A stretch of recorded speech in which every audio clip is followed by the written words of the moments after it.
Blog Talk Radio.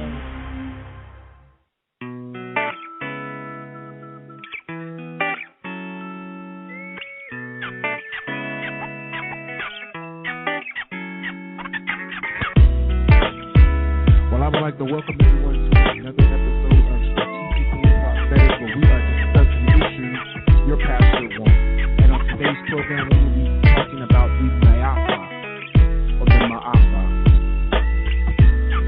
I want you to stay tuned, call in, and enjoy the show.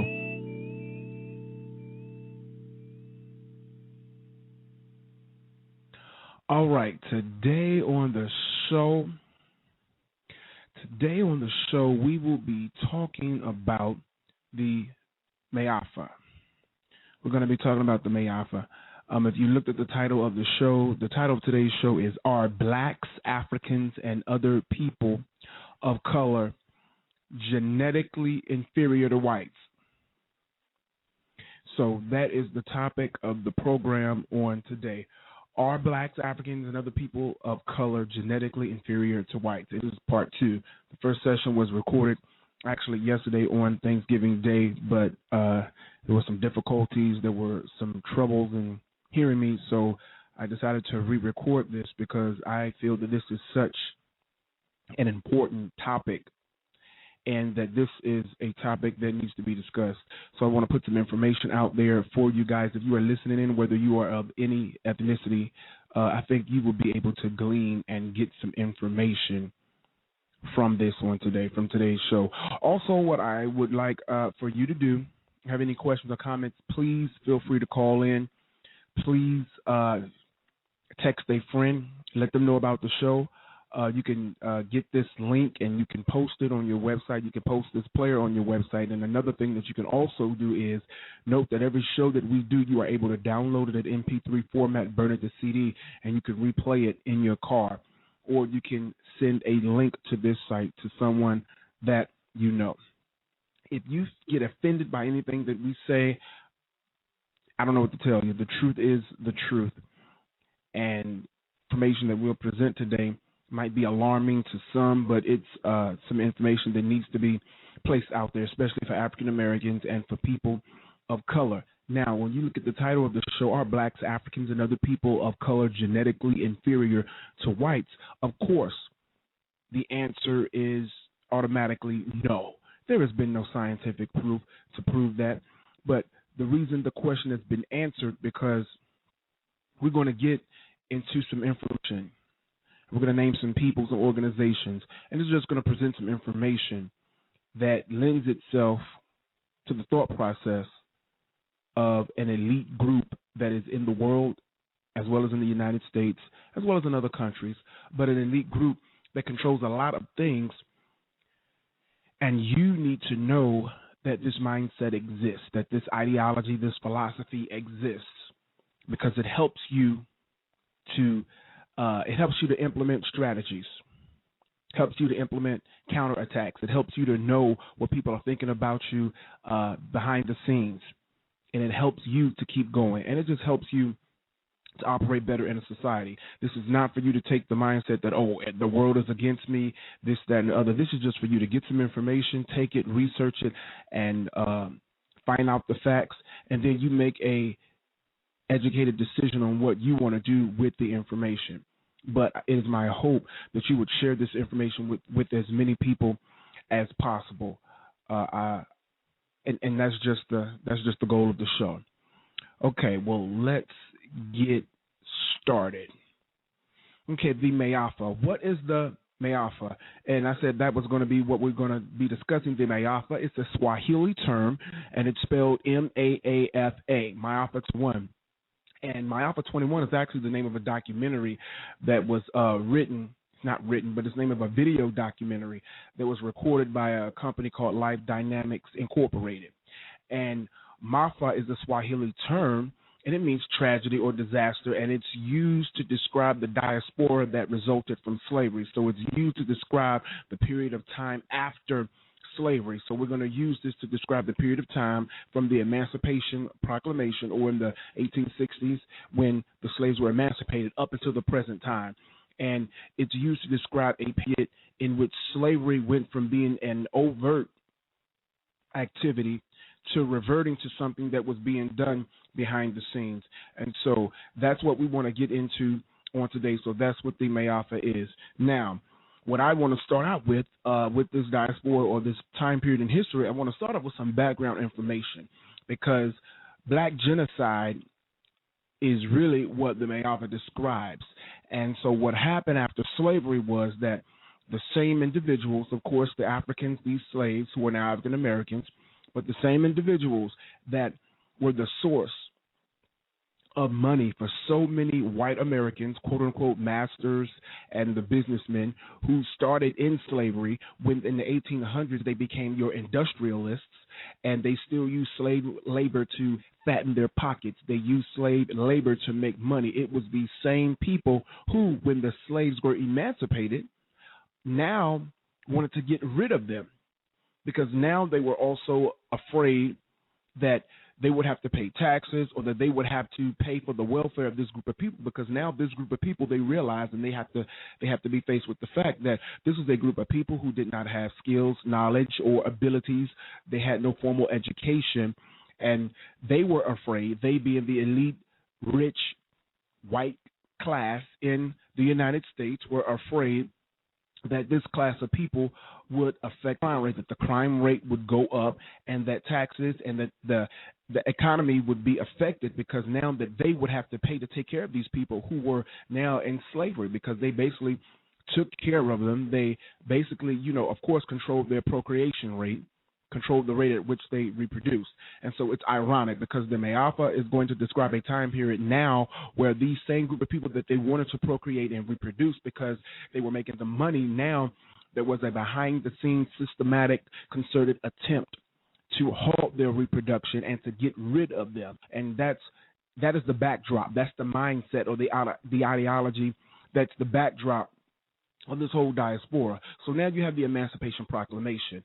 I'm going to insert in here that one of the reasons the Emancipation Proclamation was issued was more politically than it was a moral decision on the behalf of President Abraham Lincoln. France at the time did not agree with slavery, so to speak, but France also had a political agenda behind their not agreeing with slavery. So there was a twofold hidden political agenda behind this.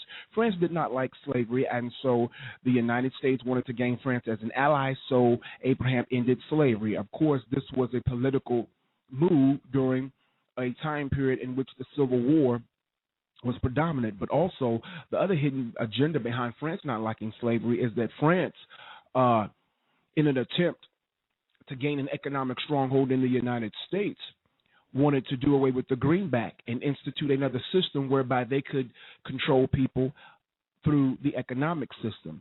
So basically, France said, you control your people, or you have them in slavery. You operate in physical slavery, and we operate in economic slavery. And so that was a hidden agenda behind why France wanted the slaves emancipated. So anyway, you have the emancipation of the slaves.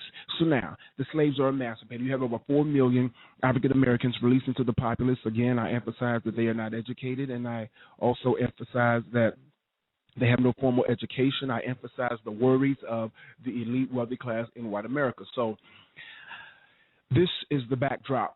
And this is everything that's going on at that time. Now, there are two other factors that I'm going to insert into this backdrop, into this environment, this atmosphere. So you have this atmosphere of slavery. You have France. You have economic slavery. You have France having, wanting to get into the United States economy and be more prevalent in it. Then you have, of course, you have your elite white class who have made their money off of slavery. Now that the slaves have been released, now they want them eradicated. Well, it was during the backdrop of all of this.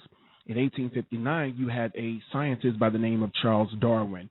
Now, Charles Darwin is a scientist that we know. He is known for his evolutionary theories. But Charles Darwin was a racist, but he was known for his scientific theories on evolution. Why did I say he was a racist? Well, his book that is known today as Origin of Species, the original name of the book is On, now I don't want you to listen to this. His original name of the book is On the Origin of Species by Means of Natural Selection or the Preservation of Favored Races in the Struggle for Life. And I'll repeat that. The original name of Charles Darwin's book was On the Origin of Species by Means of Natural Selection or the Preservation of Favored Races in the Struggle for Life. In his book, Charles Darwin basically tries to provide a scientific basis on why Africans are inferior to humans. And in his book, he denotes a chain in the human race to where at the bottom of that chain is the Aborigine and the African. And that the highest of the primates, being the ape, that the African is more akin and more close to the ape, like the Aborigine.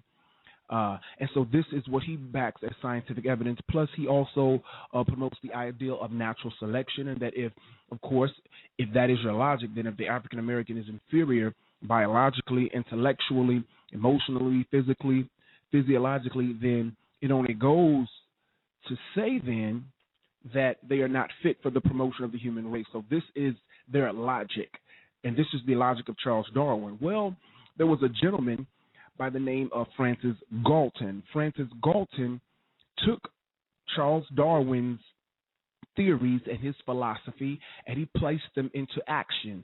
And Francis Galton is a gentleman that we know as the father of eugenics. And the father of eugenics. Eugenics is the process by which people believe that there should be an elimination of a part of the human race that is not equipped to carry the human race forward in the future. So they should be eliminated or allowed to be eliminated in their own respective places or in quote unquote undeveloped countries.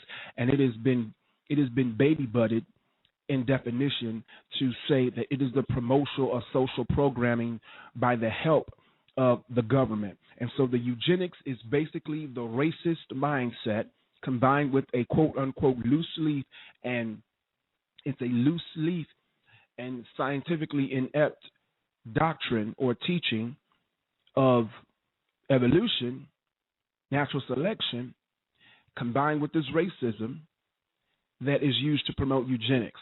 So eugenics becomes an organization whose goal is to eradicate and get rid of the African American or the black at that time, or the Negro as they called them, because now that the Negroes, quote unquote, were released into the population, now the elite the elite upper class that was wealthy now had a dilemma on their hand, which they called the African or quote unquote the Negro dilemma, which is now how do we deal with these people? How do we get rid of them?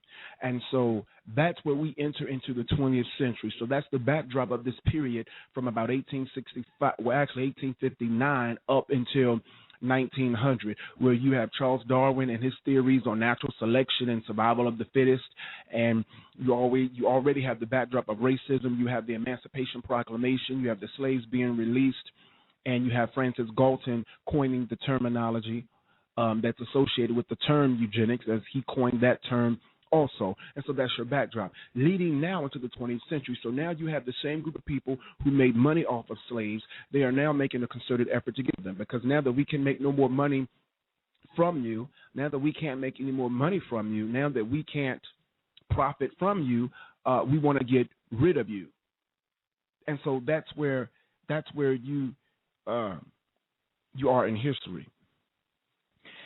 So coming into the 20th century, you have one of the first attempts. Now, you had an organization called the American Colonization Society, which was actually backed by the Congress of the United States at that time. So the first attempt in the elimination of African Americans, and I'm using the terminology African Americans. You need to know at that time they used, of course, Negroes, and some people, would use blacks, but they're all going to be interchangeable in this discussion. Their first attempt was colonization. Colonization was an attempt to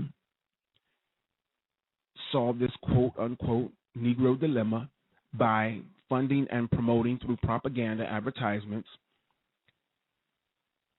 the concept to send all of the Negroes back to Africa, to send all black people back to Africa. And maybe this would get rid of this Negro dilemma. Let's send them all back to Africa because now we don't want them here. Now they're a problem. Now we have to figure out ways to take care of this group of people. I'm going to interject here. It's kind of odd that what happened in this time period was that now that this group of people are freed, now people are faced with the fact of what they've done and the repercussions of their actions, and now they're going behind the scenes to try to cover up what was done, to try to rationalize why they did it, and to try to rationalize future efforts to cover up what they have done and to cover up the immoral backdrop to their rationalization process. So that's just something to be noted, how people try to cover up what it was they were doing through legalizing any future attempts to cover it up through federal legislation as well as through several local laws. But let's continue on. Their first attempt was colonization. Of course, it did not work. That was the first choice. Now, I've discussed about eugenics and Mr. Francis Galton. So the second attempt, because he was the one, remember, who had invented eugenics. So we got all that. We're coming to their first colonization. When they found out that colonization would not work, their second attempt, they turned it into what they called positive eugenics. So they turned to what they called positive eugenics. Positive eugenics was a process by which the elite whites of the United States at that time, and when I say elite white group, there were more white people in the United States at that time. It was more than just the elite whites that believed this set of philosophies and this ideology. So when I say the elite white group, I'm talking about a elite class of white individuals who had money and who were educated and who had money to promote their propaganda and to advertise their agenda. And they knew what they were doing. So that's who I'm referring to. So they turned to, after colonization did not work, they turned to something that they call positive eugenics, or what is termed to be positive eugenics. Positive eugenics was to have white America procreate at an alarming rate so as to overwhelm the black population. Again, I'll say that. Eugenics was the idea that white America was to procreate or reproduce at a rate that they would outnumber black people. And so this was called positive eugenics. Of course, we know this didn't work either. This did not work either. So the next attempt, and this is the attempt that has been, this is their next attempt at eugenics, and this has been the attempt that has been changed, and this has been the attempt that has evolved and been manipulated to the present form of eugenics that is still being practiced in the world today, not just in the United States, but in the world today. And they went to what they called negative eugenics. Now, negative eugenics tended toward this. Now, this is the purpose of negative eugenics. They wanted to create an environment, since they couldn't send them all back to Africa, since they could not out-reproduce them or outgrow them in numbers, they said, okay, so now it's our goal to create an environment where the black race or ethnic group would severely limit their reproduction by producing race genocide. So listen to that. So they turned from colonization to positive eugenics to what they call negative eugenics. So now that we can't send them back to Africa, and now that, we know that we're not going to outnumber them, they said, okay, so let's create an environment. Let's create a let's create a socioeconomic or a sociocultural environment. How do you do that? Through the socialization process. Let's create this environment where they would themselves severely limit their own reproduction. Thereby, we would get our effect, or we would get the result that we wanted, which is to control their birth rate. And by controlling their birth rate, eliminating them. Now, you have to understand the whole rationalization behind all this was, look, that you have a group of people who they believed were uneducated, they believed were inferior biologically, physiologically, and who they, being this elite upper class wealthy group, believed was taxing on not only white people and their economy, but on the American government, and they believed would affect the country as a whole.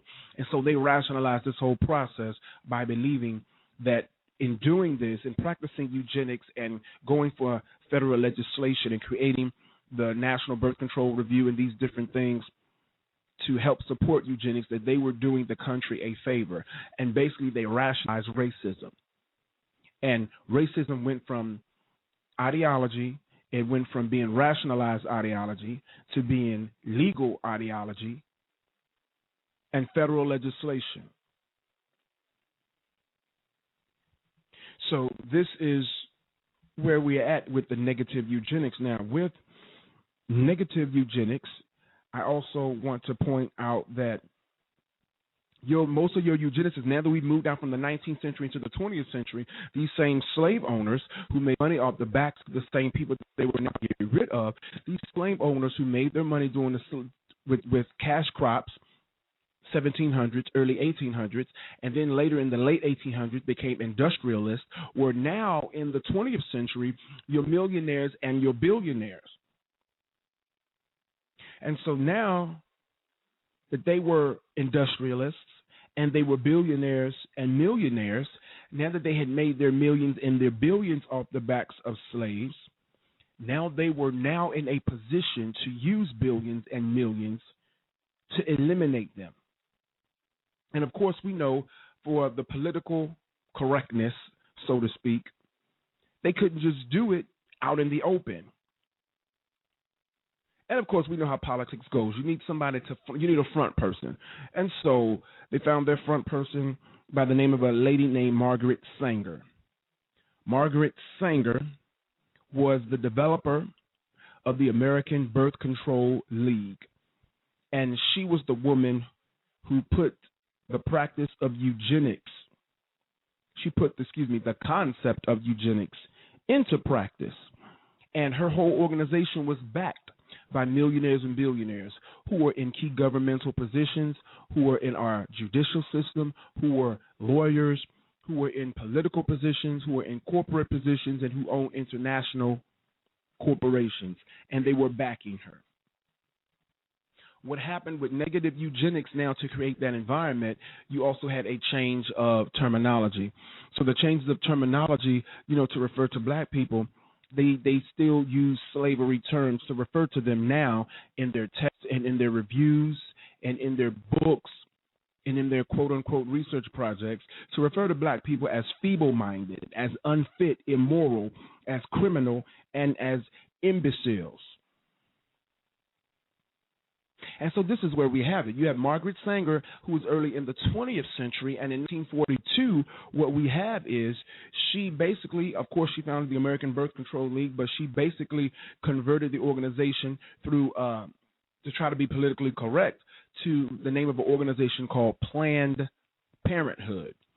And Planned Parenthood, that was in 1942. Why is that key? Because Planned Parenthood is the organization that is still here today being backed by a number of corporations. It has been said that if you looked at their donor list of Planned Parenthood, it would be a who's who list of corporate America, an international corporation. So that is something that's worth noting. Now, I'm going to pause for a minute because I'm going to talk about how does this tie into our African Americans inferior, because the whole eugenics movement was based on the fact that African Americans or that blacks are inferior to whites, that blacks are inferior to whites. But I'm going to get into some more information on where they got that idea from. I'm going to talk about where did they get the idea that African Americans were inferior. I mean, that other races were inferior. We're going to get into that, and we're going to talk about Adolf Hitler. Because how does Adolf Hitler fit into this equation? How does he fit into this equation? How does eugenics fit into this equation? And how does the eugenics movement that started here in America connect to Nazi Germany? We're going to talk about that when we come back. We're going to have a brief break, and we're going to continue the show.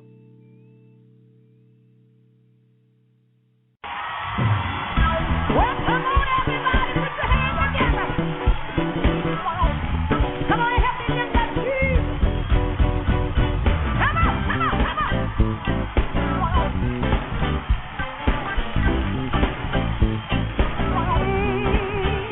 Lift those hands. Let's give him praise. Holy word. Here comes the blessed name. Magnify it. Let's lift him up. Glorify the Lord. Lift him higher. Lift those hands up. Let's give him praise. Holy word. Here comes the blessed name. Magnify him. Let's lift him up. Glorify the Lord. Lift him higher. Come on, everybody, put your hands together. Come on. I come to give the Lord the praise on tonight. I come to take him higher, higher, higher. Lift those hands. Let's give him praise. Praise the word. I come to bless his name. Lord, higher. Let's lift him up. Glorify the Lord. Lift him higher. Lift your voices in the sanctuary. Holy word. We come to bless his name. Hallelujah. He's an awesome God. Let us praise him. Lift him higher. Lift your voices in the sanctuary. Holy word. We come to bless his name. Hallelujah. He's an awesome God. Let us praise him. Lift him higher. The Bible says, I will bless the Lord at all times, and his praises shall continue to be in my mouth. My soul shall make a boast in the Lord, and the humble shall hear thereof. Oh, magnify the Lord with me. Let us exalt his name. Lift him higher. Woo! Come on. Lift him higher. I come to give the Lord some praise. Lift him higher. You want to have a witness here tonight? Lift him higher. Hey, lift him higher. I got to take him just a little bit higher. Lift him higher. How many of you know the Lord is worthy? Lift him higher. Anybody know he's good? Lift him higher. Yeah, lift him higher. Well, come on, somebody, come on. Lift him higher. I got to praise the Lord. He's been good. Lift him higher. Anybody know he's an awesome God? Lift him higher.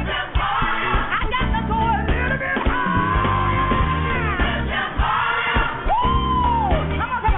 Lift him higher. Somebody ought to help me lift him up. Come on. Lift him higher. I love the Lord with all my heart. Lift him higher. Lift him higher. Lift him higher. Do you want to go higher? We are climbing. Take to the ladder. Higher. I want to go higher. Anybody want to go higher? Anybody want to go higher?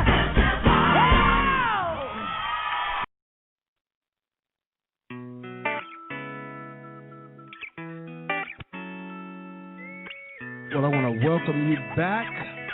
This is the Strategically Prophetic Show with your host, Prophet Calvin D. Ward. We are talking about the Me'afa. Hope you are enjoying the show. Invite a friend. And again, if you have any questions, call the number that's on the website. If you have any comments, you can leave them in the chat room. And stay tuned. I would like to welcome you back to the show. Now, we left off talking about Hitler. And I want to give you some interesting information about Hitler, because how does the eugenics movement in the United States, how does the eugenics movement tie in to Adolf Hitler? And we're going to talk about that because the eugenics movement, and it's alarming that the eugenics movement in the United States, starting from Francis Galton, the eugenics movement in the United States is what fueled the Nazi propaganda. And basically, you could say synonymously that it was the eugenics movement in the United States, or that it was the racism that was promoted in the United States that spurned, or that was the food to the Holocaust that happened in Nazi Germany. So if you wanted to say that we were the blame and we were the cause for the Holocaust, you could basically say that. Because it was the racists, it was the proliferators of the eugenics movement and of that ideology that promoted this quote-unquote factual information that not only were blacks inferior, but that Jews were inferior also. Jews were believed to be a mix between the races. And so being so, Hitler saw them as inferior. But how was Hitler tied into this? Now, let me tell you a little bit about Hitler. Adolf Hitler was known to study the occult. He was part of a group called the Vril.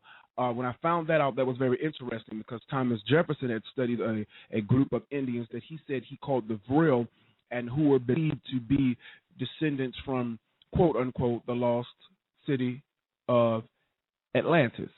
Whatever the case, it was just interesting. But he belonged to this group that he called the Vril. And anyway, their goal was to channel extraterrestrials, or channel these powers. Why would Hitler want to channel extraterrestrials or get in contact, is what he tried to do, with extraterrestrials? Well, I'm going to give you information for that backdrop. He was a very occultic man. The word occult means hidden. And when we refer to the occult in the spiritual sense, for those people who aren't really knowledgeable or versed on it, in a Christian atmosphere, when you say the occult, people immediately think witch, wizard, warlock, something negative. But the word itself just means hidden. So it represents hidden spiritual knowledge that everybody is not privy to. But in this sense, occultic, he used mediums, and it is now, let me back up. It is, however, mostly used to refer to what is called the occultic arts, or the hidden arts, which dabs and taps into witchcraft and the Kabbalah and using mediums and psychics and things of that nature. Well, this is what Hitler was into. And so what prompted him to do that? Well, Hitler studied the Sanskrit writings in India. There are reports of ancient cities that are located across the world that sank. There are also reports, if you watch TV or if you research any ancient history or any comparative religious studies, you will find out that there are always stories about these ancient civilizations, and there are a few, and people wonder, how did they build these cities? How did they do what they do? And so studying the ancient histories, or these ancient writings that are in the Sanskrit around the Indian subcontinental peninsula. Now, this is the thing. They have in their writings, there are stories of, quote-unquote, these gods. These gods, quote-unquote, are often portrayed in their pictures as not being black, but they're colored. They always had bluish gray skin. It was these gods, and of course in these Sanskrit writings, they talked about the wars of these gods, where they had all sorts of, quote-unquote, technology that was being used. You had the gods flying on flying apparatuses. You had them using what seemingly looked like bombs, or it could have been atomic warfare. And when he went back and read the descriptions that were in these Sanskrit texts, he thought that this was a technology that was used then, and that these peoples have been visited or contacted by aliens. And so he had his scientists and his researchers take these texts and examine them and look at some of these contraptions that were said to be used. Well, upon studying these contraptions that were being used, Hitler started, how do I want to say this? He started an attempt in Germany. He formulated a research command whose goal was to create, how should I say this? Because it was these writings and the information that he got from these writings that caused him to go back to Germany to start an attempt to formulate and to copy this technology. And what resulted in that was the best, probably, I don't want to say this, the best war program, so to speak, the best defense systems program in the world, because they, at that time in the world, Hitler had some of the most powerful weapons, or the most powerful quote-unquote technology. He was searching for that ultimate weapon, and he was that close to it. And to tap it into nuclear power and the power of the nuclear bomb until he lost the war, of course. We know in World War II, and they were invaded. But he was that close. But when you start to research, why was Hitler trying to get this technology? Well, he also, when he did the research, and you go back into the Indian peoples, he also, there is a symbol called the swastika, which is a magical symbol, and it was believed to be a symbol that was given to some of these ancient peoples in the Indian area, some of these ancient peoples, by these, quote, extraterrestrials or the gods.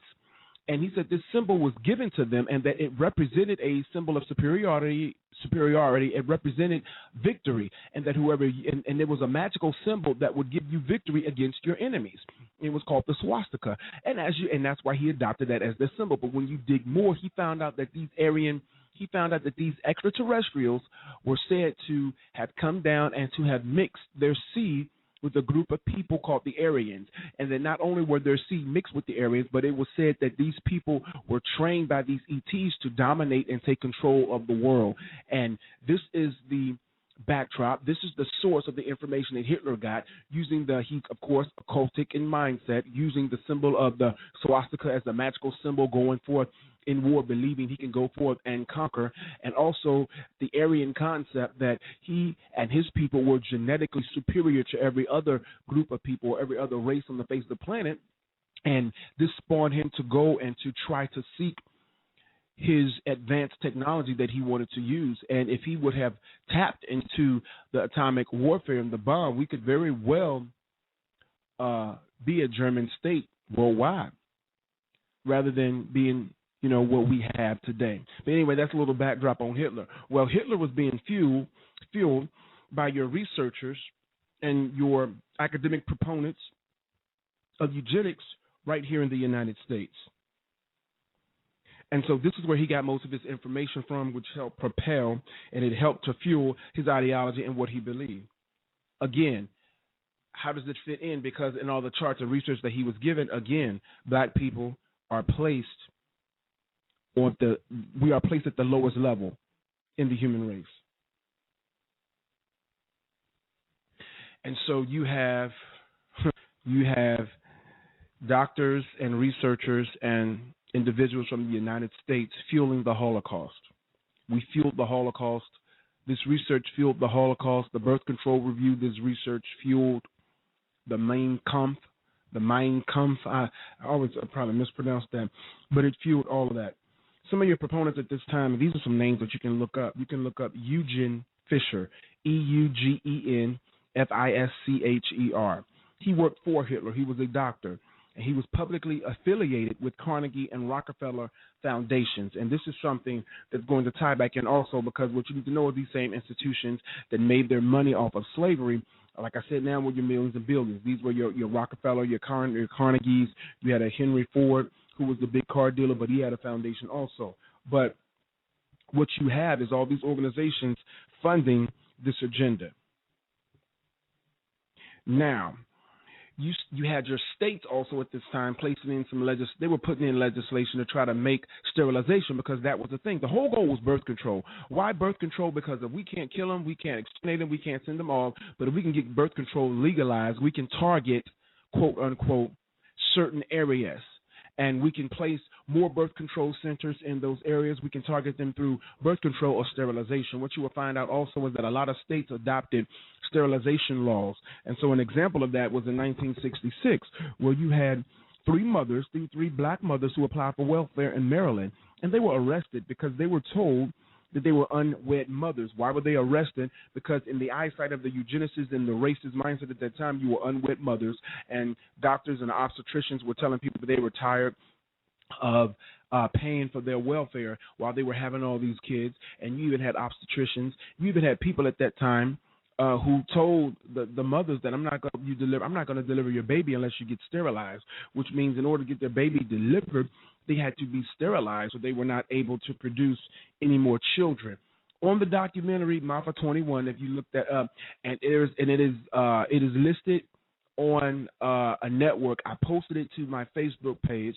I think I posted a link to the last link that I had for the first version of this show, but it can be seen online. It's about 2 hours, I believe, but it can be seen online for free. So if you want to know where you can see that video, you can send me a text, or you can try to find it because I know it's for sale, but you can send me a text. But they have a testimony that of certain states like Maryland, North Carolina, Oregon, and certain states who were doing the sterilization procedures. Now, you have presidents and you have Supreme Court justices who back this method of thinking. They back this ideology. Oliver Wendell Holmes. Oliver Wendell Holmes. He was a U.S. Supreme Court justice. And in 1927, he stated that we, of course, being the United States, could prevent the spread of imbeciles, and that 3 generations were enough. This is in 1927. This is coming from a Supreme Court justice who is elected to a position by the president, and he's usually there for life. And this is what he thought. Not only him, but we had another Supreme Court justice more recently make a statement that was very much the same. We had her name is Ruth Bader Ginsburg. And she's a Supreme Court justice, and she made a comment in 2009, and she expressed her opinion that she didn't want growth in populations that she didn't want much of. So what she basically did was made a comment to the fact that there were populations that existed that she did not wish to be here, and that we did not need a lot of. And so she voiced her opinion on that. Now, that is 2009. What we also need to do is, I'm going to connect this with Margaret Sanger, because Margaret Sanger is the think engine behind all that. Today, Planned Parenthood is still in operation. Why is this information that you need to know? Because Planned Parenthood, since 1973, and 1973 was the year that abortion was legalized. Why was it legalized? Because studies were shown that before abortion was legalized, 80% of white women got abortions, which was more than African Americans. But the studies and the research showed that once it was legalized, you would have more African Americans partaking in it. Why? Because now that it's legalized, you can now have advertisements and propaganda to promote it in areas where you wanted to promote it. Of course, they were going to target African American communities and urban communities, quote unquote ghettos, and that's where they wanted to target or make the area or the number one goal of their propaganda and their advertisements. And after abortion was legalized, we see that African Americans became the prime source.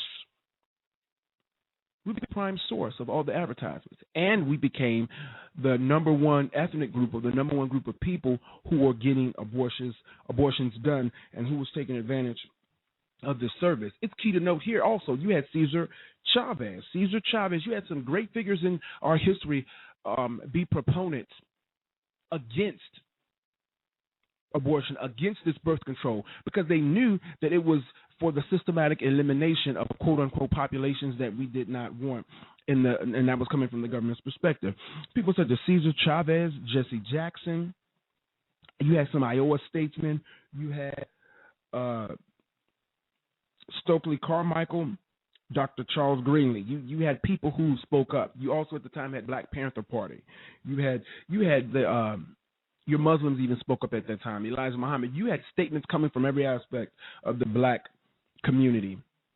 And it's also key to know, I think the Black Caucus, it was in, I want to say, I cannot remember the year, I want to say 1970, but there was a congressional meeting concerning population control.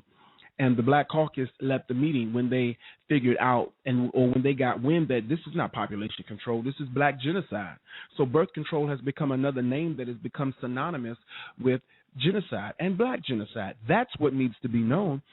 Since 1973, abortion clinics have killed more African Americans every week. They have killed more African Americans every week than AIDS, heart disease, and gang violence combined. This is since 1973. Since 1973, abortion has killed more African Americans per week. Actually, I tell you, every 4 days, according to the statistics, every 4 days more African Americans are killed by abortion than the Ku Klux Klan killed in 150 years. Those are alarming numbers. The rationalization for birth control. Now, we'll talk about Planned Parenthood because Planned Parenthood targets African American communities. It targets minority communities, and minority communities are where they build their facilities. They target the public system. They try to drive birth control measures to minority public school systems. And if you look at the numbers and if you look at the strategies, this is what they're doing. Why? Because it's for the systematic elimination of a certain, quote unquote, a certain class of people, a certain ethnicity of people in the United States, and it's aimed at African Americans. And the chief way that they did, and it wasn't just Planned Parenthood, because they reached the epitome of how they can do it. It wasn't just through the birth control pill, but the abortion clinics, because right before the abortion clinics came on, you had the birth control pill, which is RU-486, which was invented. And the birth control pill, when that was invented, they tried to promote federal legislation on the behalf of the United States to get the United States to legalize putting birth control, the chemicals in the birth control pill in the water systems of minority neighborhoods or minority cities. Yeah, how negligent is that? But let's talk about the creation of that birth control pill, because this is something that you need to know, and I'm closing. I have about 10 minutes left. That birth control pill, in World War II, we talked about Hitler in World War II. Now, in World War II, we talked about Hitler. There was a company called IG Farben. IG Farben was a company that created the gas called Zyklon B. This was the gas that was used in Nazi Germany in the gas chambers. Now, this Zyklon B was used in Germany in the gas chambers. Now, this same company, because they knew what they were doing, they created some of the gas chambers. Some of the executives and the employees of the company were tried for crimes against humanity in the Nuremberg trials. This we know. But IG Farben changed its name to Hoch AG. That's spelled HOECHSTAG. Now, one of Hoch AG, they have subsidiaries all across the world. One of their subsidiaries is the company that developed RU-486. And they were both linked to the Rockefeller Foundation. The Rockefeller Foundation was connected with IG Farben back in the 40s, and the Rockefeller Foundation also helped to fund the formulation of RU-486, which was the birth control pill. And isn't it ironic that the birth control pill and the gas that was used to kill Jews in the 1940s or during the Holocaust were both made by the same company and were both backed in part, in some aspect, by the Rockefeller Foundation? That's not just coincidence. Now, Margaret Sanger, even to this day, you have Planned Parenthood. They will say we're not connected to eugenics, and we're not racist, we're not connected to eugenics.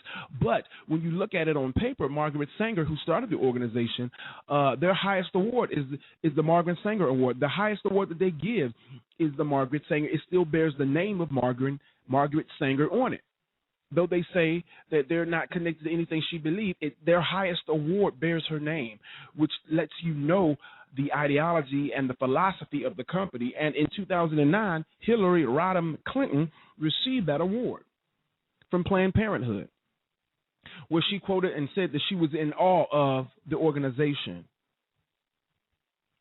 What does all of this information mean? Well, let me give you one more piece of information before we leave. There was another memo. That was released, or it was found, that there was a U.S. policy on world population control, and that the United States wanted to try to control the population of underdeveloped countries so that it could have more access to its natural resources. Now, this was supposedly the find of a national security study memo, NSS M200. And this is what it said. The policy was at the U.S. at that time that it came out and said that we want to control world population of underdeveloped countries, which was which was supposed to be it was supposed to be the activating research. It was supposed to be the research that was behind the development of the birth control pill in the first place, was to be able to control populations of undeveloped countries so they can have more access to their natural resources. But on top of that, it's funny, some say that policy is so integral and is so integrated into United States policy today, where third world countries, or most countries, quote unquote, black countries that have black populations, in order to get help from the United States, they must first legalize the birth control in their country. they must first legalize birth control in their country and make it become part of policy. Interestingly enough, it's not good to note, but noting that even with Katrina that happened in the United States, birth control was one of the first measures that was brought into that atmosphere. When Haiti had its situation, there was $1 million in birth control equipment and materials that were brought to Haiti. And even with Guyana, I believe it's 1997, and they had a hurricane hit them. And in the past, they got no aid. But when they agreed to legalize birth control measures in their country, they got aid. And so you can go to Haiti and these countries, and it has been said that there is more birth control materials found down there than there is the ability to get more water. They said Haitians have access to birth control. They have more access to birth control than they have to clean water and medical supplies. Birth control materials are down there, but not adequate medical supplies and materials to be able to give birth to a child or to take care of them medically or to take care of their personal hygiene. So what is the underlying purpose of all of this? There is attempt, and even in the United Nations, and some of this same philosophy has been weaved into United Nations philosophy, because you have the United Nations. They have an organization on population control as well, UNESCO. Now you have UNESCO is the United Nations Education, Scientific, and Cultural Organization. And so they have their own organizations that tend towards birth control, and it's all towards population control. The goal when doing research on that birth control pill, it was said that they would first release it on developed countries to test it out. And then after it was tested out, it would be tried on minorities here in the country. That's per that policy. And that was the concepts. That was some of the what's the word I want to use here? What I just said about them using it and testing it first in undeveloped countries and then testing it with minorities, that was also found in that alleged memo, the NSSM 200. And so this brings up some very interesting ideas. It brings up some points, and it makes you just think about some things. Why did I do this show? I wanted you to be informed, and I want people to be thinkers. I want people to be, somewhat of researchers. Go find out information. Don't take everything that you hear for the truth. Go research and find out. Politics is going on behind the scenes to work against you. And think about it. If that was the case with the birth control pill, that research was being done to design a birth control pill, to use it for birth control, to get better access to underdeveloped nations' resources and natural resources. And it's also said that birth control pill was the number one mechanism being used by apartheid in South Africa to get rid of the African population. But if that's the case and all that research was backed up, then, what truth could there be to a genetically formulated AIDS virus being released? If we use people for test, if the human race or certain people in the human race who are, and we know there are people who think that blacks are at the lower echelon in the human race, and they've been using us for after slavery, they've been using us to test on, and if they can unleash, experimental drugs, chemicals, diseases, on groups of people, then who would they do it on? They would do it on who they believe to be the lower echelon. And if they could do it there, what is to say that they, being whoever implemented these policies or this research, if it can happen there, what's to say that it's not happening now? It just becomes more integrated into society as people become blind through the socialization process. As we become blind, our youth become blind to the fact because they don't know what's going on around them politically. They don't know what's going on around them socially, because the goal is to keep you blinded by music, to keep you blinded through the socialization process by the media, to keep you blinded to what's really going on. So we tell you what to believe. They tell you what to believe by what they put on the news. They tell you what to believe. A good point of that would be the socialization process. There's a program on BET called Everybody Hates Chris, but I do believe there's another program called Everybody Loves Raymond. Now, what message is this sending to young African Americans who are seeing a young kid, their same color, but the name of the show is Everybody Hates Chris? What is that sending?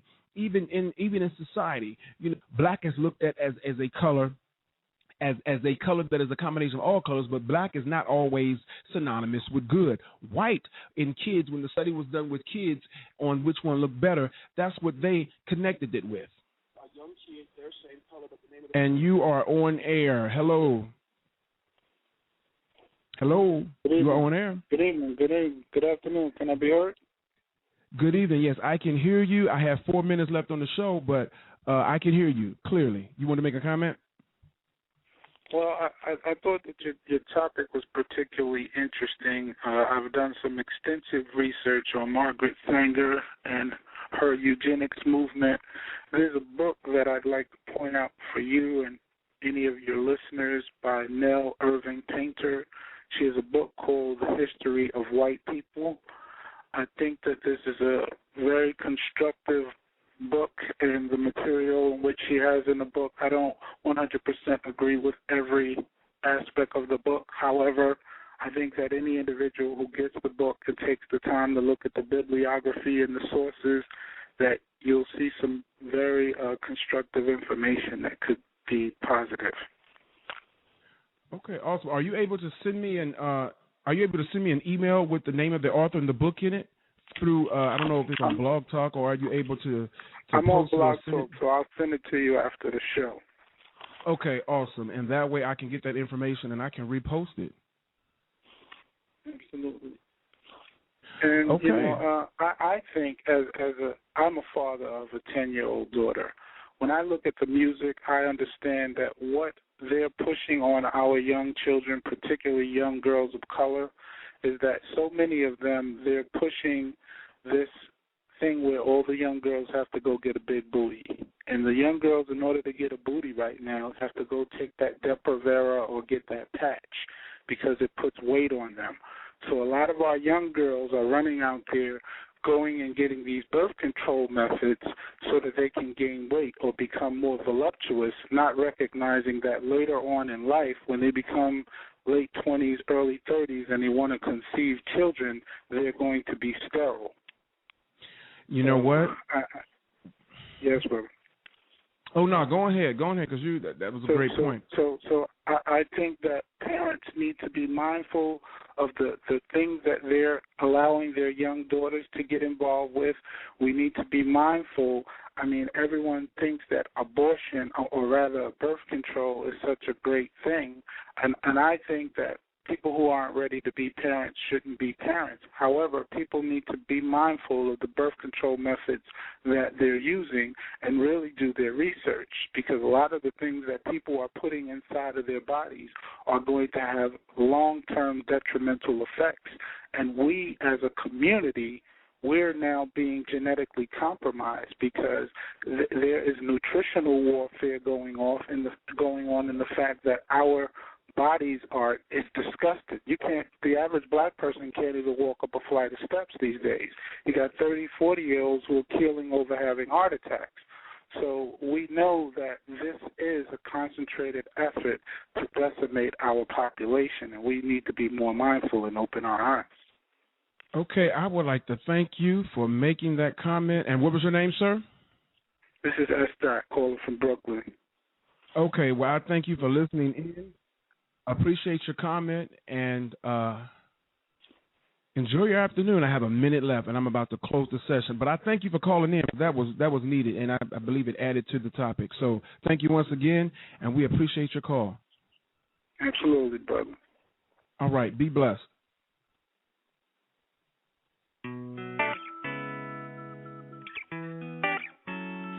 Well, you have just heard, we had our last caller there, and you heard the comment that he made toward birth control. And so closing this show on today, you really do need to actually as African Americans, just need to be more educated. And we emphasize that we need to watch the birth control that our young ladies are taking in, not knowing that it's going to cause sterility in the future. And listening to this show today, it's not all of the information, they were just tidbits. It's not all of the information, but they were just tidbits.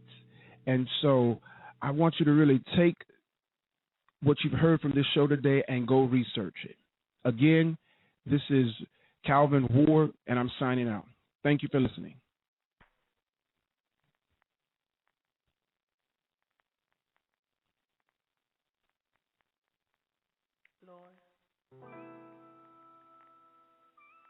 I just want to take this time to truly thank you for teaching me how to die daily to my flesh so I can be more like you.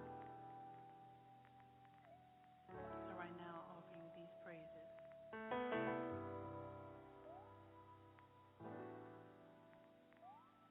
Whatever calls,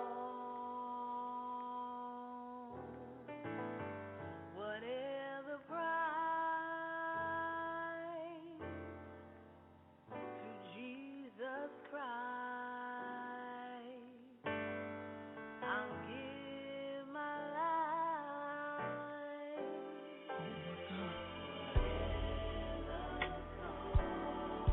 Whatever price,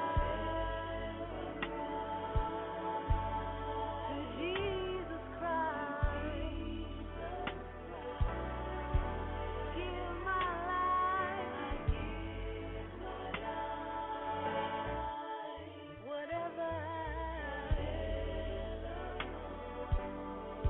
Whatever the price, Jesus Christ, give my life. I don't care what I go through. I don't care. It's all for you. I don't care who knows. I don't care who sees. I don't care what I go through. I don't care. It's all for you. I don't care who knows. And I don't care who sees.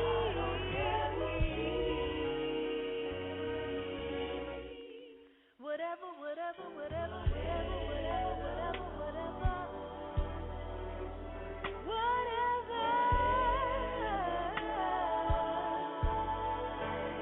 To Jesus Christ,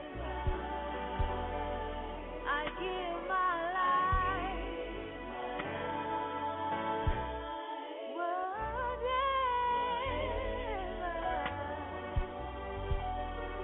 Whatever the price, Jesus Christ, I give my life. I don't care what I'm going through. I know you're in control. It's all for you, Lord. I don't care who knows. I don't care who sees. I don't care what I'm going through. Lord, I don't care. It's all for you, Lord. I don't care who knows. I don't care who sees. They can take everything from me. As long as I got along. As long as I got along. As long as I got I don't care who knows. I don't care who sees.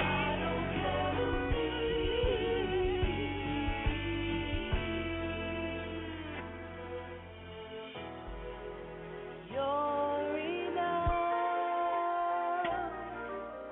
Jesus, you are enough.